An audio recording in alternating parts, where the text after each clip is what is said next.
Hi guys, Mr. Jaeger here, and welcome back to Star Citizen with IAE 2954. Today is Drake Day, and right behind me is one of the classic gems from Jake.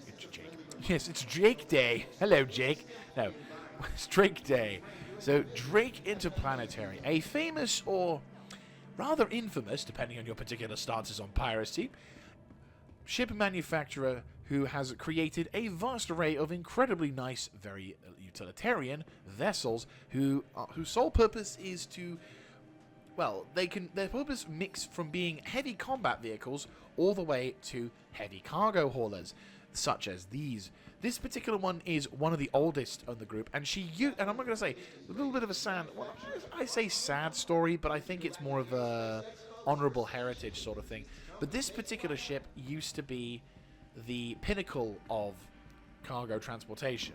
Like, this was the end game for quite a while.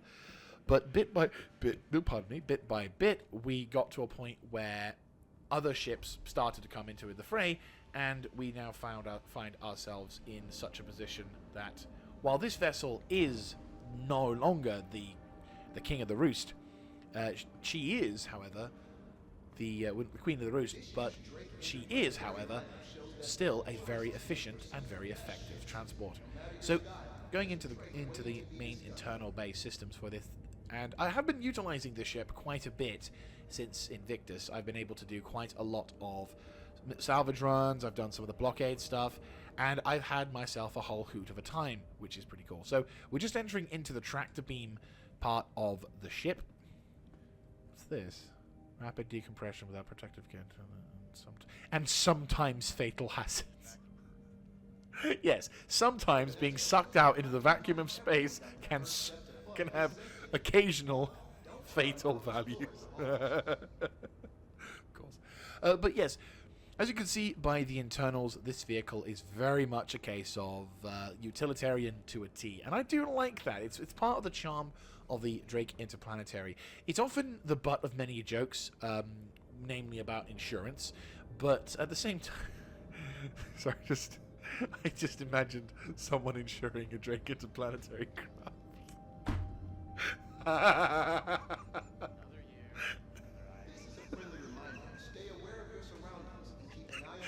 Drake insurance. Oh, I should stop. Oh, sorry. So, yes, the Drake Interplanetary is famed from having a rather utilitarian mindset, with duct tape and prayers being their methods for construction. But I'll be honest with you, we bash on them a lot, but we love them, really. We go into, I think this is the, oh yeah, this is the non-functioning,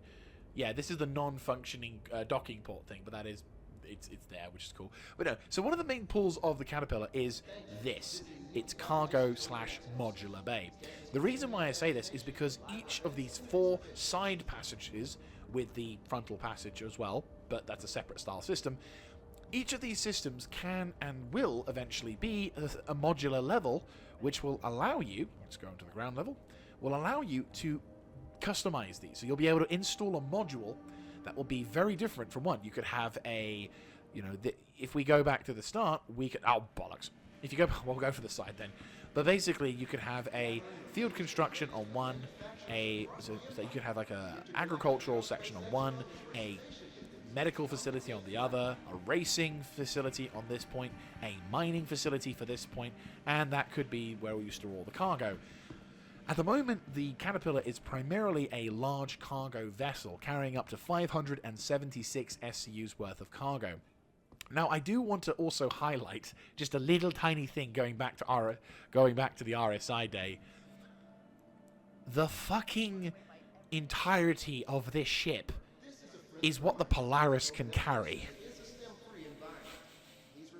God damn, that thing's crazy. I'm not gonna lie. That is honestly kind of scary. How much that thing will... God. Oh my God. Jesus Christ on a bike.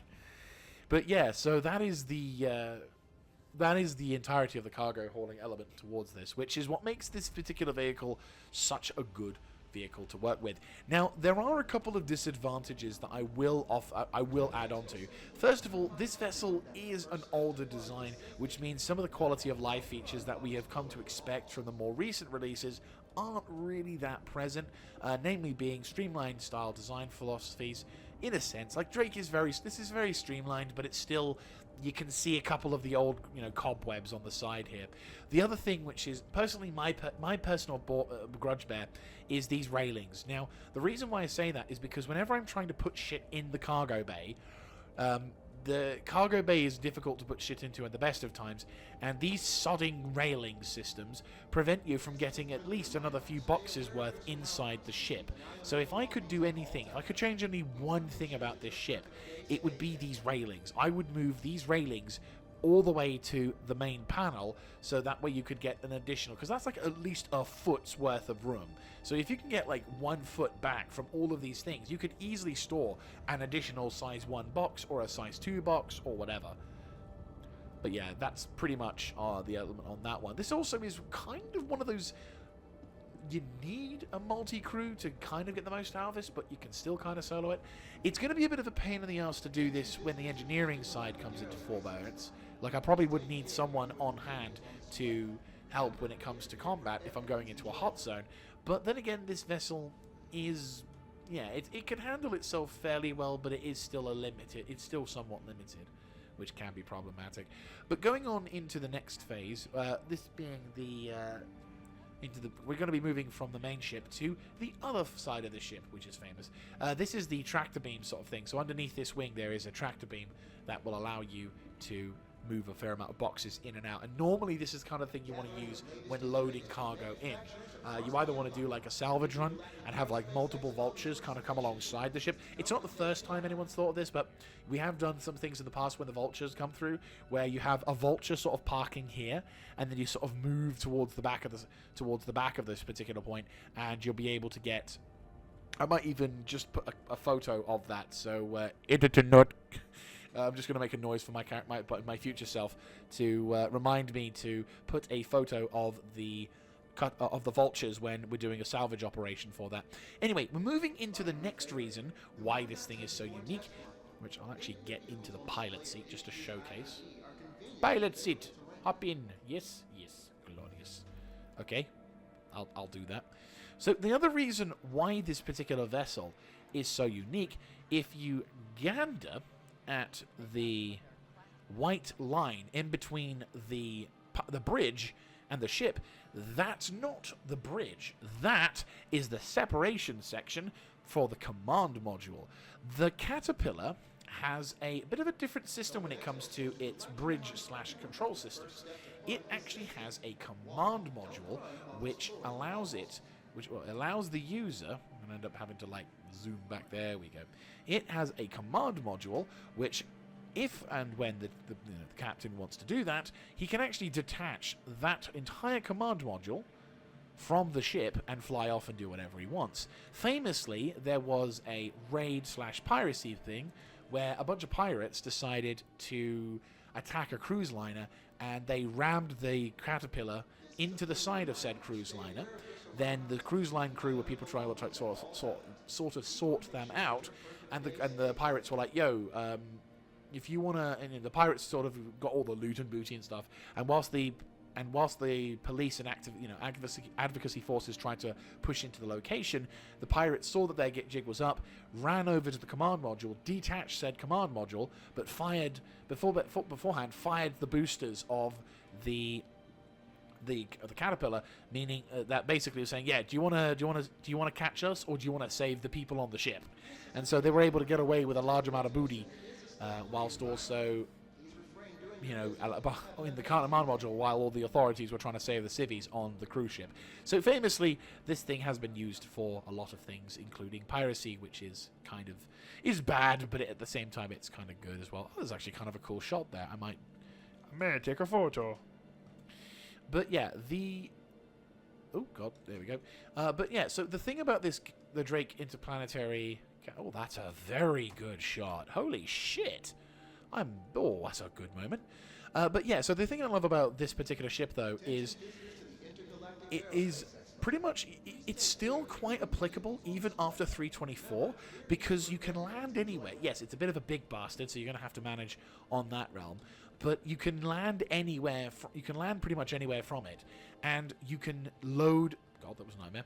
You can load it from both sides. Its best environment to load is obviously 0G, because then you get one or two people in these loading bays. You open up all the loading bays on the side and even at the front, and you got one guy basically sort of darting between the two. Or if you want to have a really coordinated operation, you can, for example, have one guy one guy loading each panel. So one guy is flying in with the Vulture, and the other guy is unloading the cargo, or something like that. And so you can get like 576 SCUs worth of cargo, and then you can have to unload it all, obviously. But still, it's very nice, and when running efficiently, this thing still works exceptionally well.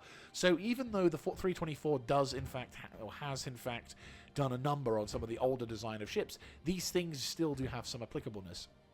Now, going into the weapons and armament system, you can see the size 2 tractor beam under there, and I think if we make our way to the other side, I think you'll see the tractor beam also located there, as you can see.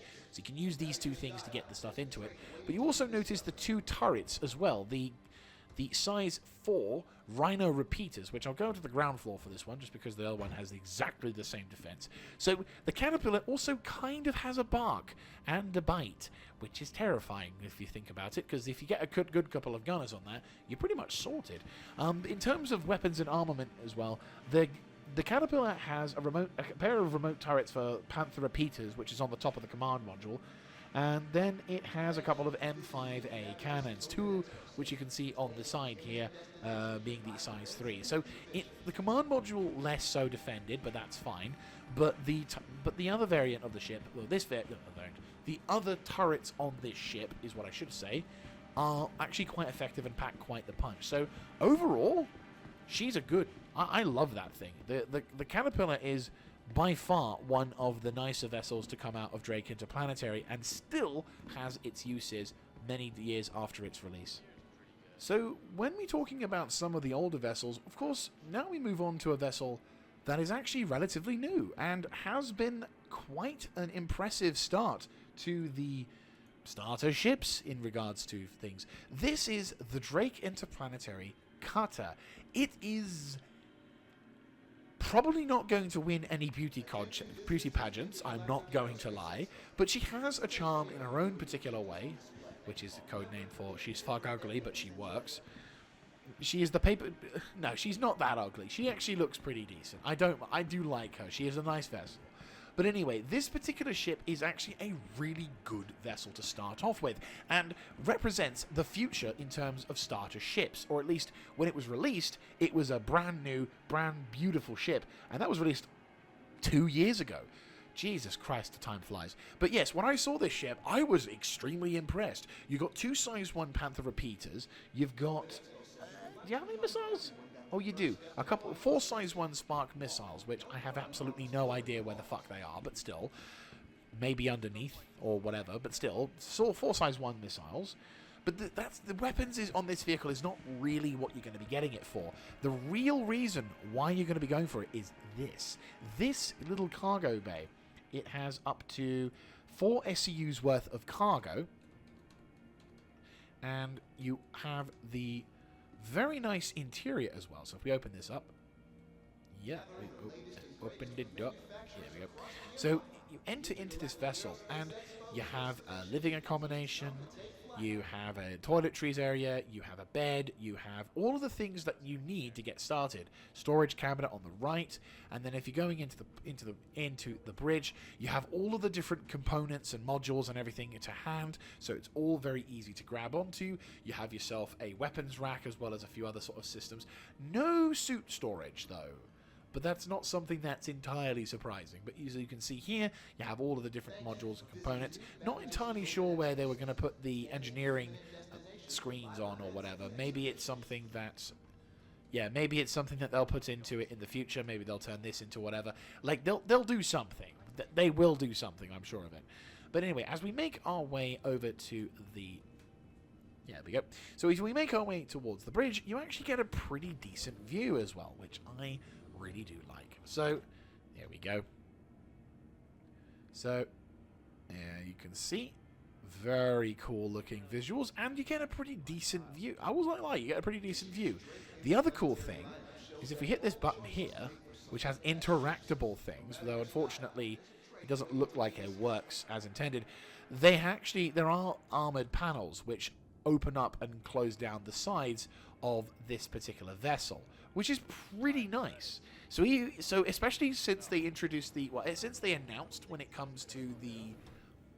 announced the penetration of armor and everything to the verse, vessels that have armored skirts or armored sections, really freaking nice option. Like, seriously, that as an option for a new starting vessel, pretty damn impressive. And, like, again, this vessel doesn't have the firepower of, say, the Penguin or the Nomad even, but it certainly does have enough so that if you need to get the fuck out of Dodge, you can do that. And the one thing that the Penguin nor the Nomad has is VTOL thrusters. These things are going to be exceptionally useful to anyone in the future who wants to be able to work along planetside a lot, because VTOL thrusters, you need to find the means to land a ship on a planet, and if you're constantly having to repair your ship because the maneuvering thrusters are being worked through the bone to try and keep you stable whilst you're trying to do other stuff, you're going to want to seriously start thinking of getting a pair of VTOL thrusters. Even if you have to jerry-rig them to the side, or better, you just get a cutter to do that job for you. But that isn't the only version of the cutter. You also have the Cutter Scout. I think that was the first variant that the... Actually, no, I think it was the Cutter Rambler that was the first, like, upgrade option, but the first variant. But to be fair, yeah, we'll go with the Scout just because it's right next to it. But the Cutter Scout is the, as it says here, Scout version. It's got a giant radar dish on the top, which is very difficult to see, but if you can see that little thing there, that little doohad there, that is the radar component. In terms of the weapons and equipment, it more or less has the same thing, except the main difference, apart from the fact that it has some very sleek-looking engines, unlike the bog standard one, is that it sacrifices its cargo capacity down to 2, because it, you need, the cargo hauling side of things, less so. Looks like you can take 4, but I think you've maybe limited up to 2 in that one. But then if you go into this room, you have a scouting variant sort of option. So internally, it's very similar. Slightly better quality material, but once again, just very similar stuff. But 2 SCUs worth of cargo versus previous ones is pretty much there. And it's also for... And also, its scouting capability could make it useful for experienced pilots as well as for non-experienced pilots. After which, we finally make a dash towards the Cutter Rambler. So, the Cutter Rambler, if we have a few here. So this one is designed for long-distance hauling, which is why it's got a spoiler at the back, because it needs to look cool whilst it's flying for long distance. You don't know who might be watching. But no, this variant of the vessel is more of a, if you need to get going to another location and you need to fly farther and faster. And if we go to here, you can see there's additional, extra long trips and everything else. And as you can see, it has only a couple of SCUs worth of cargo inside. I think the Scout might be having the same sort of thing, maybe 4 or whatever. This time, however, unlike the normal cutter, this cutter actually has additional space, which means you have a nice little accommodation, a shower, the means to survive. If you're the kind of new starter who wants to work pretty much from the ground up, this is the kind of ship you want. It's got a cargo bay, it's got limited space, but it's still got a home. You still can put weapons and equipment in, and it certainly makes things a lot more useful in terms of, I think there's a suit storage as well, so that's something you can work with. Overall, I would say it was, I would say this particular ship, with the spoilers and everything, that looks really cool. This probably I would say that this is kind of the best variant of the 3, just because while scanning and stuff is nice, it's somewhat limiting when it comes to anything else. The original cutter is great, and it does do a lot of good things, but The Cutter Rambler, in my opinion, has to be the best of the bunch. You have a proper living accommodation, the means to stay out in the verse for long periods of time with an extended fuel tank, which I don't think that one does, and better still, you have, even though while yes you lose a couple of SCUs worth of cargo, you can still store a few bits and pieces here and there, and if you're doing missions in like the field, then you're not really going to be taking much cargo out. You're going to be really using this as just your own little personal taxi from A to B. So overall, I would say the Cutter Rambler is one of the better options for you if you're new to Star Citizen. It also comes with a spoiler, which the other two don't. So, I mean, that one has like a tiny thing on the back, but come on, you want flamboyance, you got to go for that at least. So we enter into the first of the two main rooms, and we are presented with an annoying, frustrating, but god damn it, it's too fucking useful ground vehicle ship of the most famous variety. Fucking. This is the Cutlass Black, the most useful, practical, and easily most recommendable ship anyone has ever had. Whoever designed this ship, give that man a medal. However much I hate to say it, because the Cutlass Black answers so many questions. 1. I want to introduce myself to Star Citizen, and I want to have a ship to haul some medium amount of cargo in. Cutlass Black. What ship can I introduce myself? Oh, there. Even fucking has the engineering side of it sorted. God fucking damn it.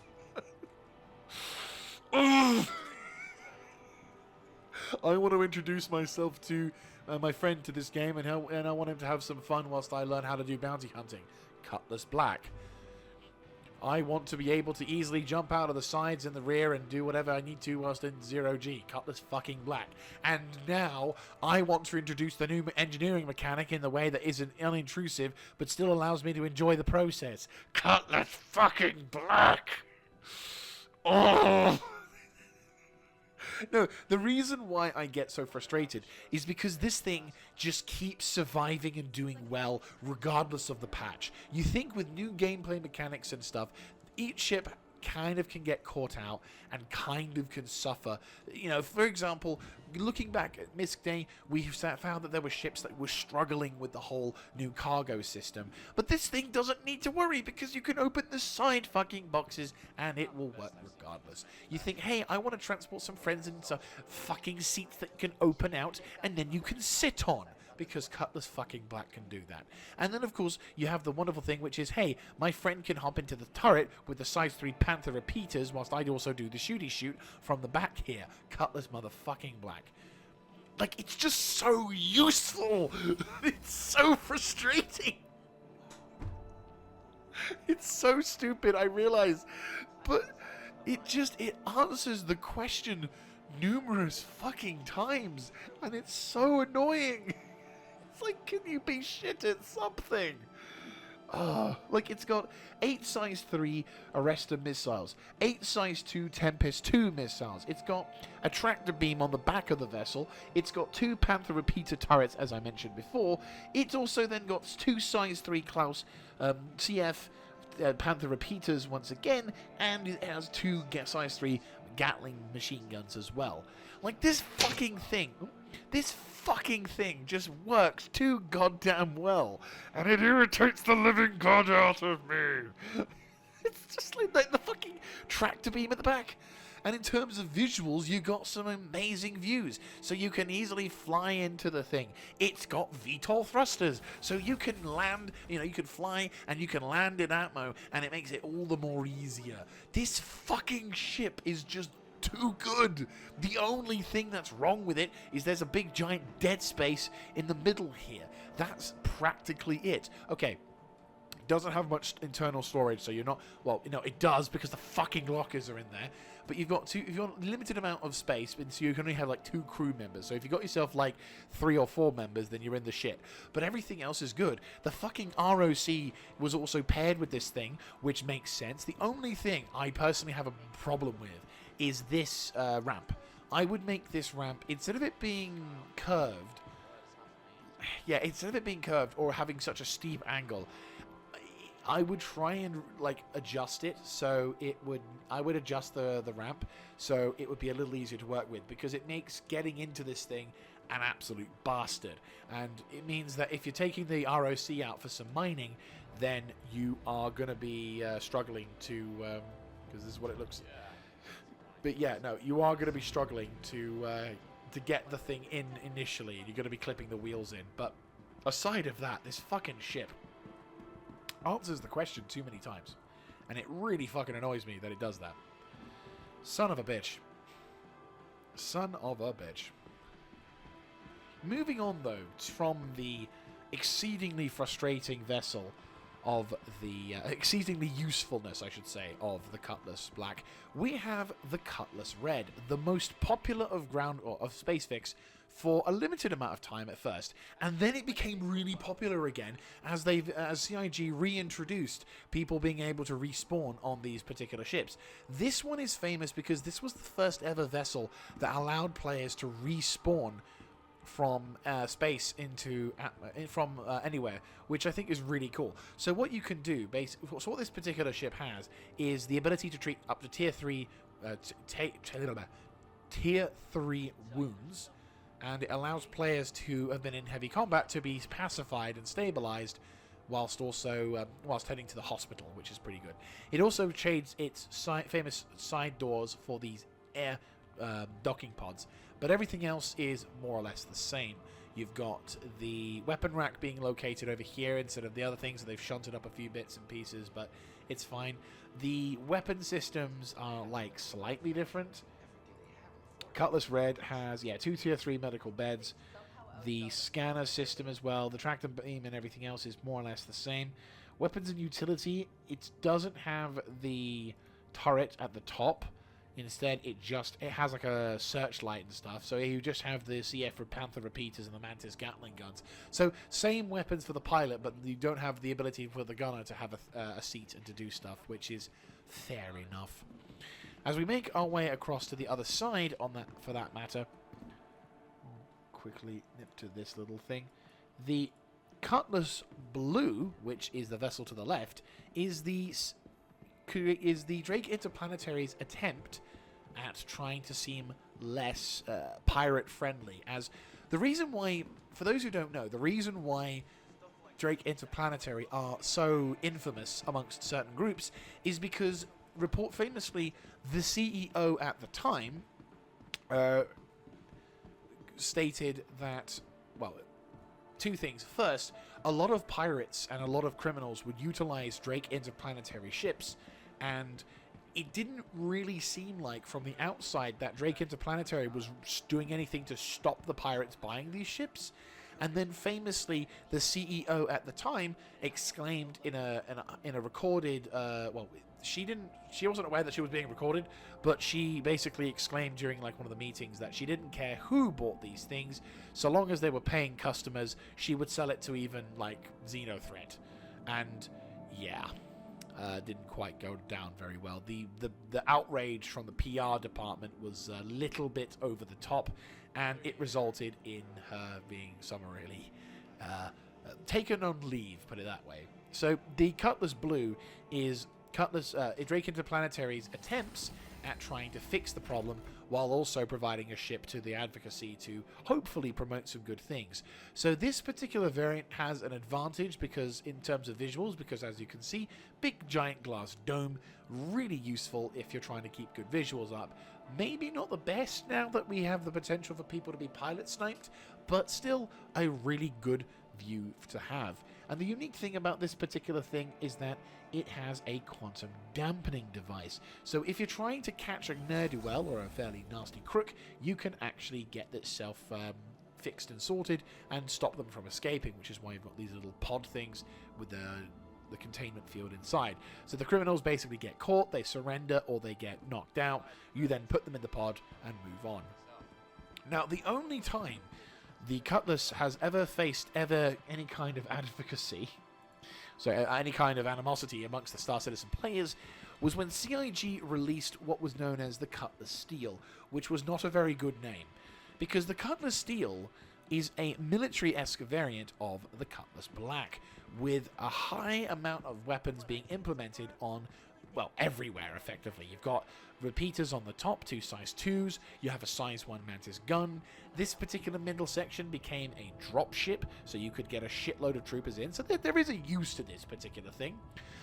You then had 2 size 1 Mantis repeaters on the side to provide cover, to basically making this a true drop ship, as it were. And then, of course, you had the usual crew accommodation and partners, so all of that jazz. The problem... Yeah, the problem, though, is... like, each of these... And I suppose the other cool thing is that each of these things had the ability for someone to stow a gun, which is nice. But the problem was that this thing was kind of expensive. The Drake Interplanetary Cutlass Black cost you about 110 in terms of dollars, whereas the Cutlass Steel would cost you about... Well, the standalone... Well, no, sorry, the War Bond is $100 more, being at $210, but then the standalone is $235. Yeah, there was you might be guessing the reason why people felt that Steel was a fitting name, considering what it was adding to the groups, what the ship was adding to the elements versus what was actually being its value. It is not worth the amount of money that they were asking for.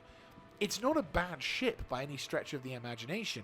It's just not worth the asking price. This is definitely a buy-in-game kind of ship, because then you've got yourself a pretty fucking good bargain. A lot of weapons on the side, a lot of more effective things to utilize, and I'm not going to lie, those systems do look pretty good. Just fuck no if you think you're going to be buying it with IRL.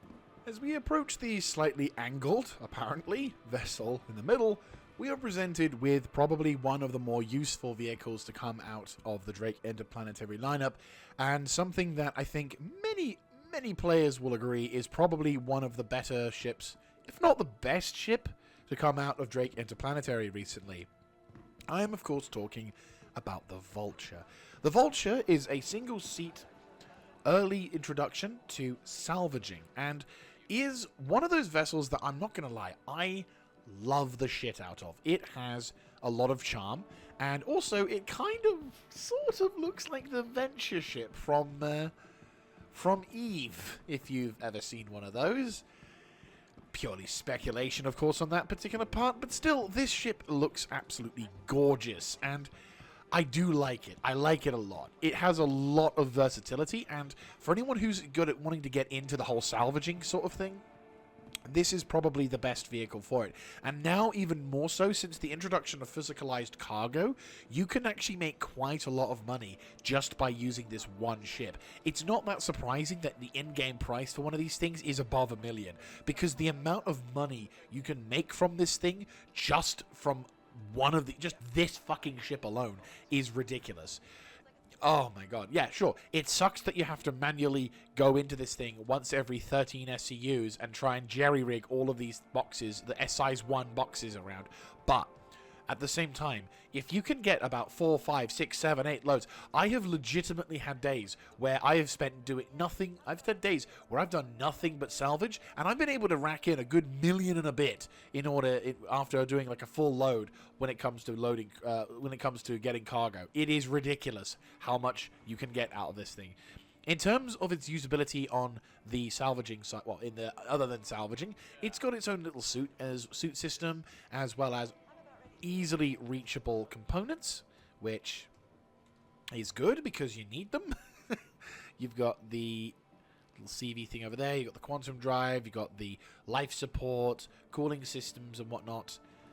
You've got the little options here. I haven't really used this thing since they changed the MFD systems, but I will say it is a really, really good vessel. The other nice thing is that you can actually hop out on the side of the vessel and have a bit of a walk around. Or how I do it, you park alongside a vessel that needs to have its shields turned off because they've been abandoned, but it's not been fully abandoned, i.e. there's no power to the systems, and you're able to get out the side of the ship, turn off the shields, come back into the ship, either through 0G or not, and then you can plop yourself in this really nice chair, whereupon we'll just get into the little seat, he says, as optimism flows.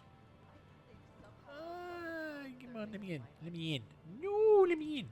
You know, let me in. But no, in terms of visuals as well, like, you actually get quite a decent view. Right, I'm going to see if I can get in the ship this way. Yes, there we go. That works. That works. We'll just pop into this thing. So we're going to pop into this chair over here. And there we go. But yeah, so looking around, as you can see, you've got quite a nice little frontal view. Only 180 degrees view, but this isn't really a combat ship. MFDs are pretty solid, and the two salvage lasers at the front, which once you've utilized for a bit, you'll be able to feel right at home with. And as mentioned, overall, this thing is really good. But, you know, the only downsides was the previously mentioned, you have to manually get out of the chair once you hit 13 SCU's worth of cargo, make your way down to the pod once you get to this little pod here, and then you head over to this little thing, whereupon you will then make what you want. You know, you either go to the, you know, eject system, or you don't, or you get the stuff out. You can also craft some materials and tools as well, which is very nice. So if you're wanting to get some tractor beams, or if you're wanting to get some other stuff, you can do so. But overall, this ship is exceedingly useful, and I'm not gonna lie, I love this thing. It's probably one of my favorite vehicles to come out. Well, we'll get to in a second the one vehicle that I so love so much. But this vehicle is one of the more practical vehicles that I've been able to get onto, and especially with the new Longhorn skin for it as well, it looks super fucking nice, and I really do like that particular design frame. I do like that design. It does look really, really cool. But no, the Vulture has been one of the more useful vehicles I have had the pleasure to utilize, and anytime there's like a new free fly event, there's a, you know, an action event, you know, an event where people will dump ships left, right, and center. Even though there's like 90% of the ships that are being claimed are just abandoned, it's like, I like that, because I then can make money off that. You can, any event like that, if you're a salvager, you will look at any group of ships next to a station, or if you see an event going on where there's like a free fly, you know, you rub your hands with glee, and you'll be like, oh, the salvage. Think of the salvage. So, we're in the second room, and we're presented with three rather different variations on Drake Interplanetary. The first, we'll have a look at... You know what? I've looked at that vessel before. I'm going to have a look at this vessel first. This is the Drake Herald. This little vessel... I say little. This vessel is kind of... Okay, so the first thing I would say is that this vessel is, I feel, criminally underrated. Or at least it's vastly undervalued at this moment due to the gameplay loop that it has intended is not in yet. It's basically a data runner, and when I say runner, I mean runner. It's using one of the engines on the fucking... it's using one of the engines from the Kraken on this thing. Or at least the Caterpillar. But I want to say the Kraken. Okay, I technically want to say the Caterpillar because this thing was designed years before the Kraken was unveiled. But this thing is literally the definition of, I want to go fast. And someone said, yes. Just, how fast can this go? Yes. What speed do you think the players will be able to control this thing? Yes. What kind of... Yes. It's literally as simple as that. The internals, though, is... Okay, normally when you get in a ship, you go up, but apparently when you... oh, yeah. Oh, boy. Yeah, I'm going to wait until those guys get off the ship. Oh, he's been yeeted off. GG. Okay, so he's actually in the ship now. That's nice. But no, so the Drake Herald has a pretty decent amount of weapons, armor, and equipment. As you can see here, you've got some access panels and everything. But really, the main draw, of course, is the giant fuck-off engine. It is, in terms of straight line speeds, ridiculous. Like, if we go into the stats of this thing, whilst we're waiting for the people to yeet themselves from it, the maximum amount of speed this thing can get to is kind of freaky. It can get to, on its normal speed, you know, outside of quantum, it could get up to 240 meters a second, and it only takes about 2 seconds to reach that. Its maximum speed, though, is 1,400 meters per second, which is incredibly fast. If you get into quantum mode, you will be getting yourself... You're going to be getting yourself in for a fun time for that, because Jesus Christ, on a bike, that fucker can move. There we go. No. I think we're getting someone in there in a second. I'm going to try and see if I can get in. Am I getting in? There we go. So, this is the internals of the Herald. A very cramped and very limited space, but the main benefit of this vessel is that you and one other person, or just you, will be basically taking notes, getting internal systems and securities and everything else notified before yeeting yourself off into the nearest direction. Now, this in terms of internalness, I do like. I like how like schnook up it is. It sounds really silly to say that, but it's really like, it's compact and somewhat claustrophobic, but I kind of like this level of claustrophobia where, okay, you haven't got a lot of room to maneuver, but all of this stuff has a practical reason for being there. It's like, there's the toilet / shower, but I think it's just a toilet. You've got a sink and everything else, so if you need to wash your hair, you have that option at least. You have a reasonable bed, which I think you can also turn it into an escape pod. And you then have a desk chair, which would then allow you to do all sorts of things. To be fair, brutally for me, I probably would have this for like watching stuff whilst also transmitting information and data. But then you've got a weapon rack in case you need certain bits of material. And then finally, you've got the support chair, which looks very, very, very basic, which I do like. In terms of visuals, you have a pretty reasonable amount of visuals. You can actually, well, yeah, it's like pretty reasonable. You've got a lot of room, you've got a lot of looking room. All of your MFDs are up at the front there. You've got views, you know, you've got the ability to look, definitely. So, very good options in that particular realm. Anyway, moving out of the ship. No, I like this vessel. I think the Drake bucket, I think the Drake Herald is one of those ships that when data handling becomes a thing, this thing is going to become much more important, and that's when I believe we'll get some real work done with this. In terms of armament, this thing is actually pretty decent in terms of weapons. It has obviously a size 3 Mantis repeater on the front and 2 size 2 Badger repeaters on the side. You've also got 8 size 1 missiles, which if you didn't see, there they are. Little tiny little marksmen, I believe. No, Task Force 1. I thought they were marksmen. Okay, fair enough. I'm not great with missiles, I'll be honest with you. But still, the missiles and the weapons on this thing make it pretty effective, and there's a pretty nice overall design to it, which is pretty cool. So, moving to the other side, however, we are introduced to the Buccaneer. That's right, the Buccaneer, pretty much the most orky style design I've ever encountered within Star Citizen. And what I say by that, and what do I mean by that? Well, what I mean is, imagine, if you will, someone says, I want 2 giant... Well, basically, it's just 2 giant engines with a fuck ton of weapons alongside said weapons, with the intention of this thing yeeting itself at the nearest target with all care and abandonment completely gone. It has barely any kind of armor whatsoever. The shields on this thing are pretty piss, but I love it. It was one of the first few fighters that I really kind of paid attention to, and when I was sort of mucking around with this thing, it's just so adorable. It's just so lovable. I do like this thing. Your visuals are very limited, admittedly, but well, not limited in towards the rear. Upwards, downwards, and sidewards, frontwards, sidewards, and upwards. Yeah, no, so much. So it's good visuals. Occasional struts. Behind, like, this kind of area, yeah, you're quite limited, and sadly, looking down is also a bit of a problem. But in terms of what you're meant to be doing, it's a dedicated fighter platform with a lot of firepower, and I love every element of it. It's got a decent amount of missiles. It's got basically 4 size 2 missiles, 2 of which being the Tempest 2, 2 of which being the Ignite, but, you know, still.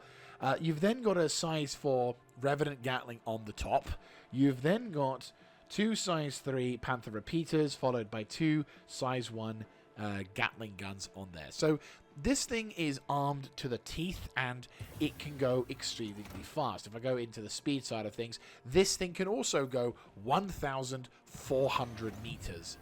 And yeah, 1,400 meters in cruise line, and it can get up to 240 meters per second in like 1.5588 seconds, which is what I'm quoting from the Star Citizen tools. This thing is fast and it goes in incredibly good straight line speeds, but the main problem is that it's also a glass cannon. You can easily bugger itself royally by nuking its wings, which are very easily shot off.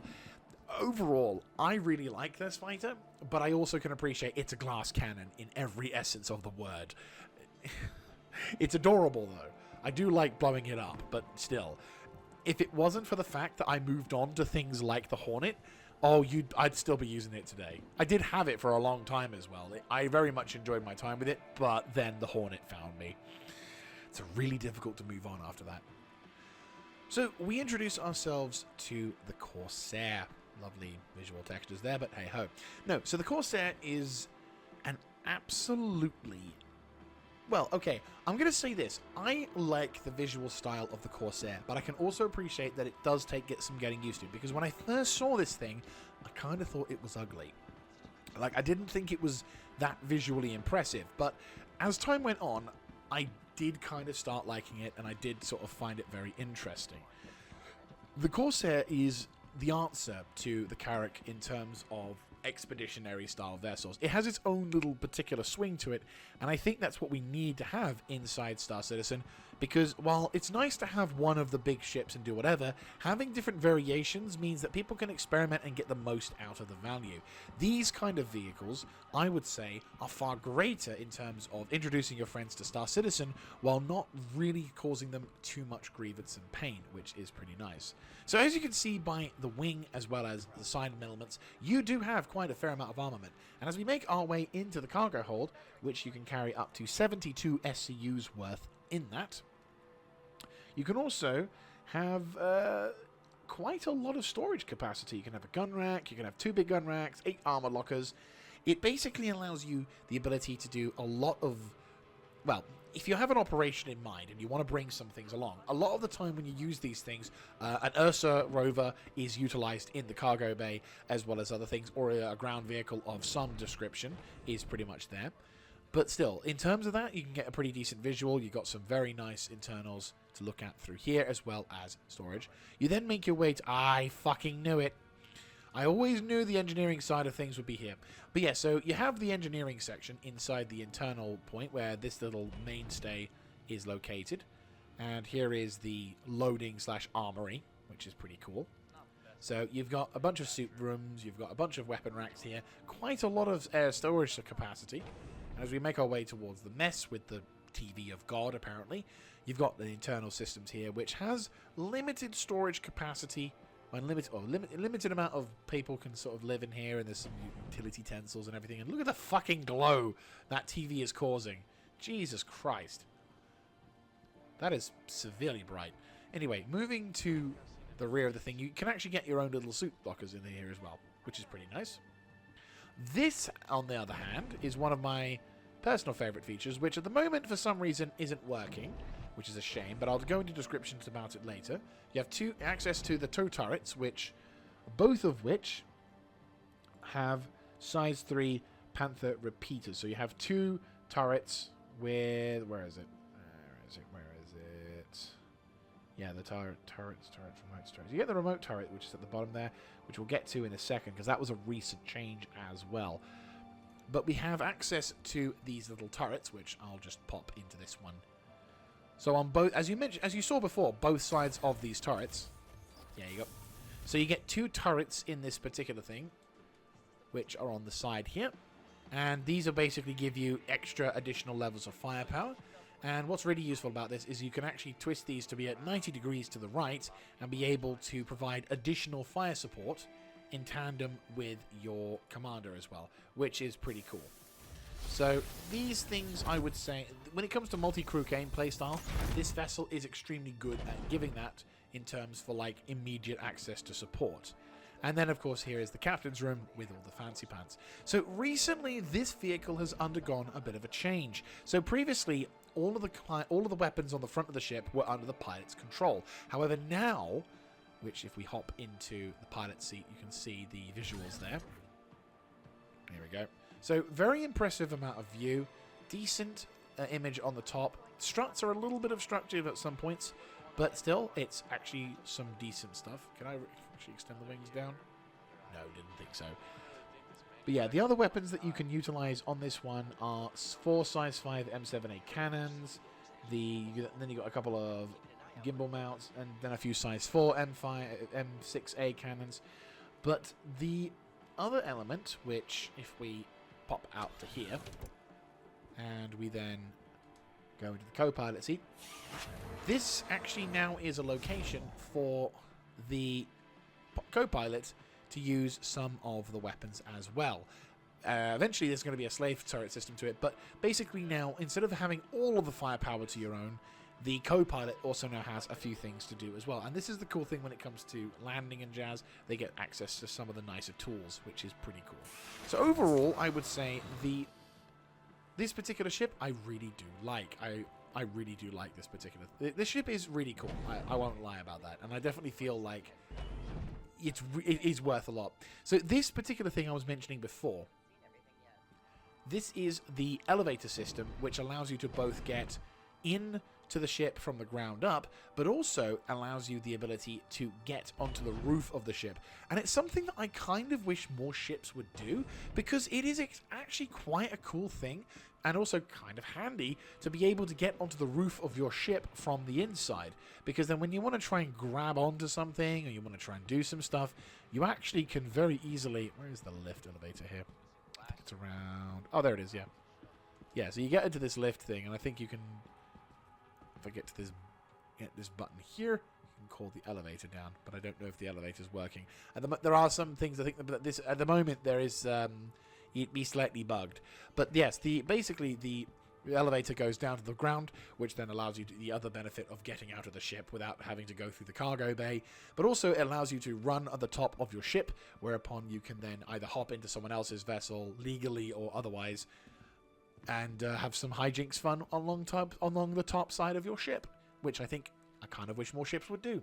But no, the Corsair, I really do like the Corsair. I think it's one of the perfect answers to the Carrack, and it's a good counterpoint to the Carrack, because while the Carrack is designed to go from A to B and then stay at B, this thing can take you out on a trip, do what you need to do, and then be back in time for dinner before getting ready for the next trip.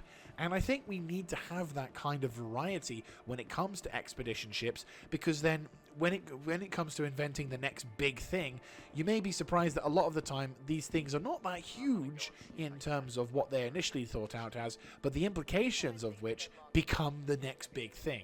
And with the Drake Corsair being what it is, I can very much see that vessel being utilized a lot in the coming 4.0 to great effect, especially when it comes to day raids at least.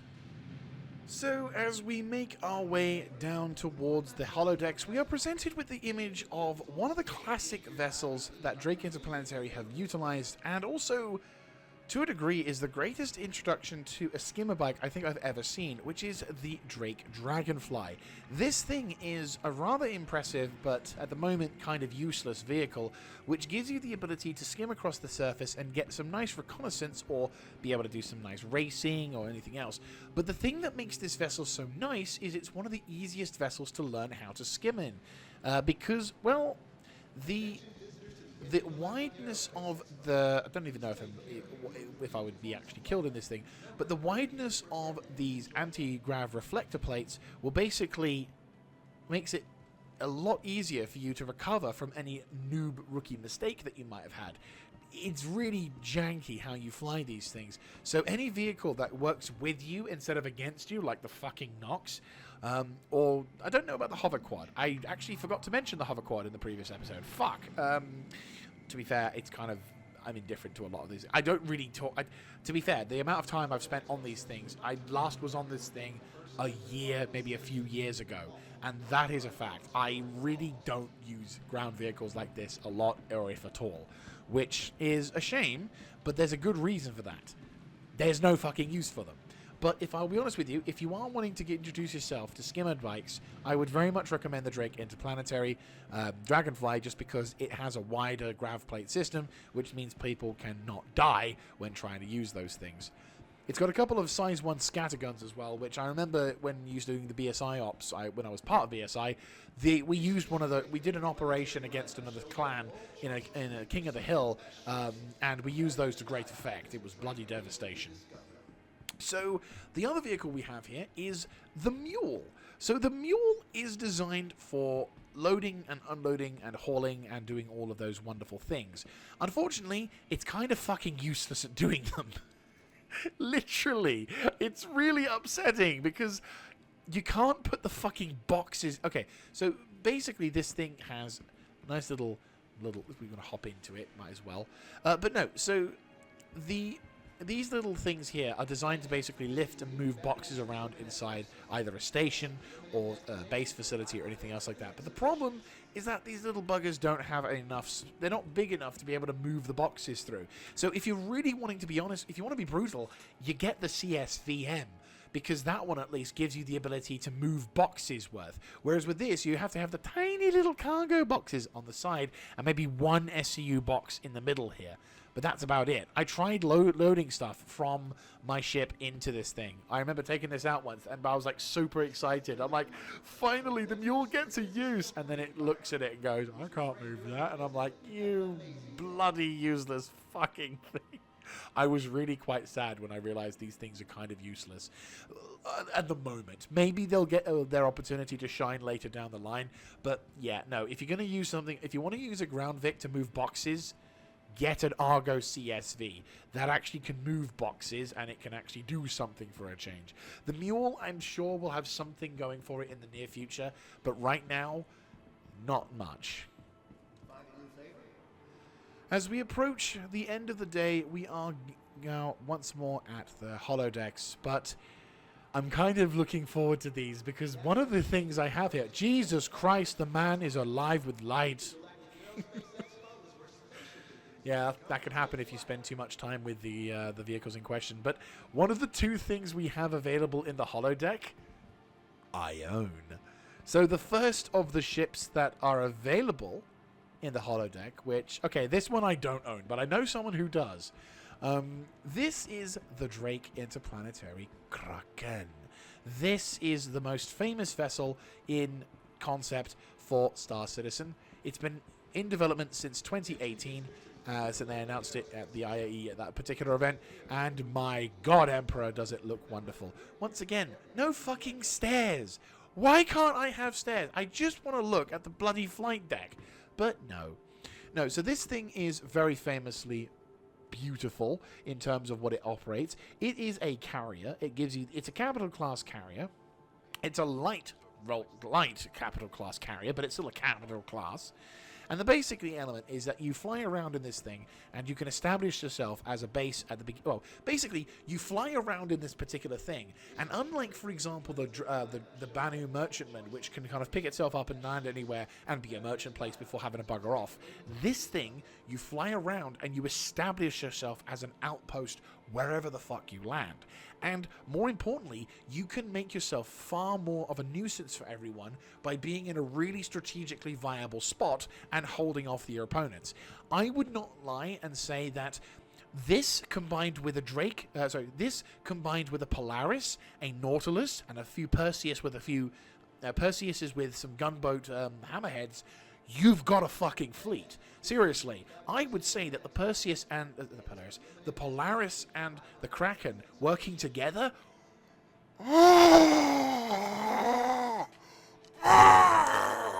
Jesus Christ, that would be fucking amazing. And God, I want to see that now. I really want to fucking see that now. Just imagine. Imagine the potential impact that these things working together would work, because you've got one with size 10 torpedoes, and size 10 torpedoes are fuck off with its weapons and systems, all that, and then you've got this thing providing supportive fire going into any fleet engagements. It's ridiculous. This beautiful thing is amazing. And what's hilarious is that there's a merchant edition called the Privateer, which takes away some of the cargo capacity and replaces the drone option, or replaces, I believe it's around here-ish, this particular zone replaces the Dragonfly's sort of service station with its own little private quarters and everything. No, this thing is bloody massive, and it has such a big versatility to it. But at the very same time, it also has some really incredible. I mean, to be fair, I can actually see the fucking. I can see the fucking cargo doors there. That looks like the stuff you'd get on a Drake Caterpillar as well. This thing is bloody massive, and it is gorgeous. And I very much look forward to the day that I can walk around on one of these things, because the moment it does. Ooh, oh, and more importantly, there's another thing in the next room which will show that once that thing's been made, this thing follows after it. And there it is. Oh, hello, meine Kinder, meine schönen Beauty. I wish I could say how in German how fucking gloriously sexy you look. This is the Ironclad. Or the Fatterpillar, as everyone calls it, but I don't give a fucking rat's ass. This is the Ironclad, and I goddamn love this thing. This is the best ship in Drake Interplanetary, in my fucking opinion. Why? Because this motherfucker has over 1,500 SCUs worth of space on side. Oh, and unfortunately, we can't really see because no fucking stairs, but at the top of this thing can open up in 0G or anywhere, which means you can land this fucker and someone can take shit out from the top, which is so fucking useful. Oh, I love this thing. It's so good. Oh. The logistical brain in me is firing up. Okay, so here's the cool thing about this particular ship. You've got the internal, you have the cargo bay, which obviously this frontal part here opens up and you can drive shit out. You've also got the roof bay, which also opens out, which gives you vastly more levels of cargo and support. And you also, if we roll out now to the back here, you also have your little cargo, or you have a little storage bay for all your ground vehicles, so that if you want to transport shit and you want to have the ability to move said cargo and shit in there, you can do so. You also, at the front half of this particular ship, have a kind of secret compartment bay. It's up this little upper area here, which gives you the secret compartment bay that allows you to be able to see, or be able to have cargo to hide away from various groups of people, or have a brig that no one can ever escape from. So this version of the ship is the normal civilian variant, but you do have the other variant of the Ironclad, known as the Assault, which adds a few more weapons alongside. So the weapon side of this thing, which not really overly fast over. It does have some pretty decent weapons though. It's got some size 3 weapons. There's not really confirmed. There's not really a lot of confirmed stats and equipment and everything else like that. But it's slated to be released next year.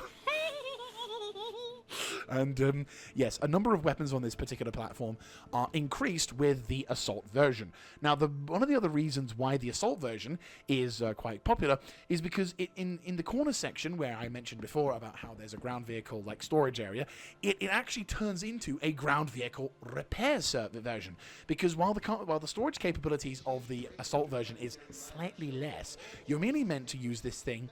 You're meant to use that thing as a ground vehicle transportation thing for like the Nova Tonks and any other ground vehicle that happens to be there as well. So you can use that thing as an invasion barge, which I think is actually really fucking cool. And it gives you like a fortified ramp, and it gives you additional weapons, quad turrets. It does a lot more firepower for good, which I think pretty fucking cool. But at the same time, I'm not overly fussed about that, because me personally, I want the cargo, because in total there is 1,536 SCUs worth of cargo on this thing, and I very fucking much love that. It is incredibly wonderful, and as mentioned, it has a secure cargo bay at the front. It's got a garage which allows you to do stuff, and you can use it and dump it and do whatever kind of stuff. Like if you're establishing a base of operations and you need cargo to come from space to ground, this bitch is your girl, and she is going to be absolutely wonderful. My brain is alive with fury at this point, alive with fucking ecstasy at this point, and looking how fucking sexy this glorious vessel is. I fucking love this ship. It is the best ship in Drake Interplanetary, and I will fucking fight anyone who says otherwise. Oh, I love you. And I own one. Oh, I fucking love that ship. It's so cool. It's got so many logistical applications. It's just going to be so fucking amazing when it finally comes out. Oh, jeez. Right, now I'm going to need to calm myself down, because there's going to be something else that'll come around the corner. My brain will just be like, I'm done. Bye. Goodbye. I'm done. Anyway.